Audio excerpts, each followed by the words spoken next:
Hello everyone, আজ বলবো টক দই খাওয়ার উপকারিতা ও অপকারিতা এবং খাওয়ার নিয়ম ও সময়। ওজন কমানোর জন্য কিভাবে টক দই খাবেন সম্পূর্ণটা জানতে পারবেন। তবে অনুরোধ করব ভিডিওটা স্কিপ না করে সম্পূর্ণটা দেখার জন্য। তো চলুন জেনে নেওয়া যাক। আপনি যদি আমার চ্যানেলটাকে এখনও সাবস্ক্রাইব করে না থাকেন তাহলে এই ভিডিও নিচে লাল সাবস্ক্রাইব বোতামটি ক্লিক করে চ্যানেলটাকে সাবস্ক্রাইব করুন আর পাশে থাকা বেল আইকনটি অবশ্যই অন করে রাখুন। প্লিজ ফ্রেন্ড, এখনই সাবস্ক্রাইব করুন। দই বহুল প্রচলিত একটি খাবার যা যুগ যুগ ধরে মানুষের নিত্য জীবনের অংশ হয়ে আছে। প্রায় 4,500 বছর ধরে মানুষ দইকে একটি ডিসচার্জ হিসেবে গ্রহণ করে আসছে। পুষ্টিকর খাবার হিসেবে এর জুড়ি নেই। পৃথিবীর সব জায়গাতেই কম এবং বেশি এই দই খাওয়ার চল রয়েছে। এই দই ঘরে বানিয়ে নিত্যদিন সেবন করা যায়। দুই প্রকারের দই পাওয়া যায়, যেমন টক দই এবং মিষ্টি দই। মিষ্টি দইয়ের চেয়ে টক দইয়ের উপকারিতা অনেকটা বেশি। তাই আজকের টক দইয়ের কিছু উপকারিতা ও অপকারিতা এবং টক দই খাওয়ার সঠিক নিয়ম নিয়েই আলোচনা করব। তো এবার চলুন সম্পূর্ণটা জেনে নেওয়া যাক। টক দইয়ে রয়েছে প্রোটিন, ক্যালসিয়াম, ফসফরাস, প্রয়োজনীয় fat, riboflavin, vitamin A, vitamin বি6, vitamin বি12 সহ প্রয়োজনীয় নানা উপাদান। প্রথমেই বলবো এর উপকারিতা সম্পর্কে। টক দই শরীরে রোগ প্রতিরোধ ক্ষমতা বাড়ায়। আমাদের শরীরে বিদ্যমান খারাপ ব্যাকটেরিয়াকে প্রতিরোধ করতে সক্ষম টক দইয়ে থাকা উপকারী ব্যাকটেরিয়া সমূহ। এর ফলে শরীরে হঠাৎ কোনো খারাপ ব্যাকটেরিয়া অ্যাটাক করতে পারে না, অর্থাৎ শরীরে রোগ প্রতিরোধ ক্ষমতা বৃদ্ধি পায়, যা বিভিন্ন ছোটোখাটো রোগ মোকাবিলায় সাহায্য করে। এর পাশাপাশি টক দই শ্বেত রক্তকণিকার সংখ্যা বাড়িয়ে দেয়, যা জীবাণু সংক্রমণের বিরুদ্ধে যুদ্ধ করে। গবেষণায় দেখা গেছে দূরে থাকা প্রোবায়োটিক অন্ত্রের রোগ প্রতিরোধ ক্ষমতা বাড়াতে সাহায্য করে। এমনকি খাদ্যনালীতে কোষ উৎপাদনের বড় ভূমিকা পালন করে এই প্রোবায়োটিক্স। নাম্বার 2, টক দই হজমে সাহায্য করে। টক দইয়ে থাকা ভালো ব্যাকটেরিয়া হজম শক্তি বৃদ্ধি করে থাকে।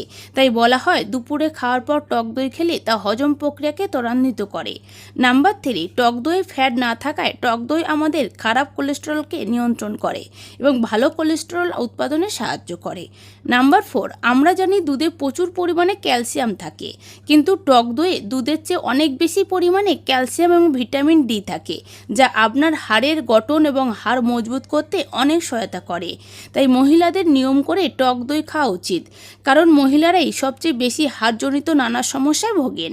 নাম্বার 5, টক দই ওজন কমাতে সাহায্য করে। দেহের অতিরিক্ত ওজন আমাদের অনেক সমস্যার কারণ হয়ে দাঁড়ায়।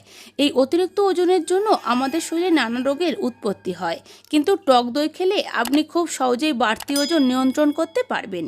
টক দই শরীরের ফ্যাট বার্ন করে বাড়তি ওজন কমাতে সাহায্য করে থাকে। এছাড়াও টক দই হজম হতে সবচেয়ে বেশি সময় লাগে। তাই ক্যালোরি সমৃদ্ধ খাবার না খেয়ে টক দই খেলে অধিক সময় পর্যন্ত পেট ভরে থাকে এবং অতিরিক্ত খাবার গ্রহণ থেকে আপনাকে বিরত রাখবে। নাম্বার 6, টক দই আলসার হওয়ার সম্ভাবনা কমায়। যেহেতু টক দই পাকস্থলীর নানা রোগ হওয়ার সম্ভাবনা অনেকটাই কমিয়ে হজম শক্তিকে বাড়িয়ে দেয়। তাই টক দই নিয়মিত গ্রহণ করলে আলসার হওয়ার সম্ভাবনা অনেক কমে যায়। তাই দুপুরে খাওয়ার পর টক দই খাওয়া একটা ভালো অভ্যাস। ল্যাকটোজ এবং সংবেদনশীলতা, কোষ্ঠকাঠিন্য, অন্ত্রের নানা সমস্যা দূর করতে টক দই বিশেষ ভূমিকা পালন করে। নাম্বার 7, টক দই শরীরে টক্সিন জমতে দেয় না ও অন্ত্রনালী পরিষ্কার রেখে শরীর সুস্থ রাখে এবং অকাল বার্ধক্য রোধ করে। শরীরে টক্সিন কমার কারণে ত্বকের সৌন্দর্য বৃদ্ধি পায় এবং তারুণ্য বজায় থাকে। তাই নিজেদের ফিট এবং সুন্দর রাখতে আমাদের নিয়মিত টক দই খাওয়া উচিত। নাম্বার 8, টক দই শরীরের উচ্চ রক্তচাপ নিয়ন্ত্রণ করে। উচ্চ রক্তচাপ বা হাই ব্লাড প্রেশার একটি মারাত্মক সমস্যা। বেশিরভাগ মানুষকে এই রোগে আক্রান্ত হলে নিয়মিত ওষুধ সেবন করতে হয়। নিয়মিত 1 কাপ করে টক দই খেলে 1/3 রক্তচাপ কমে যায়। তাই এই রোগে আক্রান্ত হতে না চাইলে নিয়মিত টক দই খাওয়া উচিত।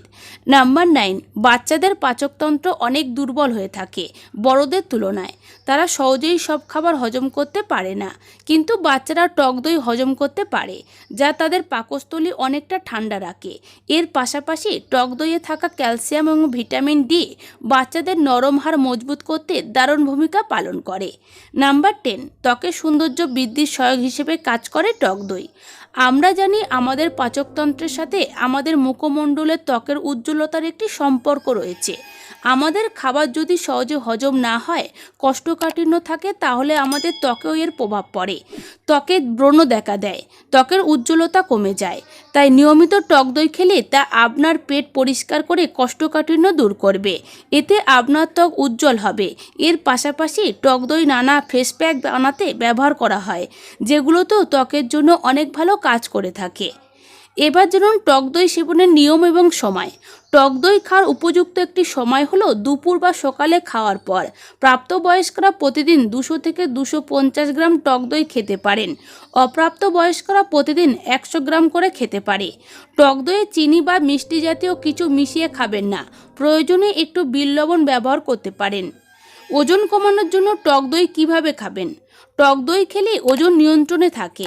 এর কিছু সেবন প্রণালী রয়েছে, যেমন টক দই যদি জিরার সাথে মিশিয়ে খেতে পারেন, সেটা ফ্যাট বার্নে অনেক ভালো কাজ করে। তার জন্য পরিমাণ মতো কিছু সাদা জিরা কিনে নিন। যে কোনো বাজার থেকে এটি সহজেই পেয়ে যাবেন। সেই সাদা জিরাকে একটু পরিষ্কার শুকনো পাত্রে রেখে কিছুক্ষণ গরম করে নিন। অনেকের ধারণা টক দই খেলে পেটে অ্যাসিডের উৎপত্তি হয়, কিন্তু ব্যাপারটা মোটেও সত্যি নয়। বরং টক দই পেটে গ্যাস বা অ্যাসিড হওয়া অনেকটাই রোধ করে। মাংস খাওয়ার পর টক দই খাওয়া আরও ভালো, কারণ টক সাহায্য করে থাকে। টক দইয়ের অপকারিতা সম্পর্কে এবার জানুন। যে কোনো কিছুই প্রয়োজনের বেশি সেবন করলে শরীরে বিরূপ প্রভাব পড়তে পারে। টক দইয়ের ক্ষেত্রে এর ব্যতিক্রম নয়। প্রতিদিন 200 থেকে 250 গ্রাম টক দই খেতে হয়। এর বেশি টক দই খেলে শরীরে ক্যালসিয়ামের পরিমাণ বেড়ে যায়, যা অন্যান্য অনেক জটিলতা সৃষ্টি করতে পারে। এছাড়া টক দই শরীরে তেমন কোনো জটিলতা সৃষ্টি না করে থাকলেও কারো যদি দুধ বা দুধ জাতীয় খাবারে অ্যালার্জি থাকে, তারা টক দই খাওয়া থেকে বিরত থাকতে পারেন। আর খেতে হলে অবশ্যই ডাক্তারের পরামর্শ গ্রহণ করতে পারেন। আপনি যদি প্রতিদিন টক দই খেয়ে থাকেন, তাহলে সেটি অবশ্যই সকালে বা দুপুরে খাওয়ার পর গ্রহণ করুন। রাতে বা খালি পেটে টক দই খাবেন না। ধন্যবাদ।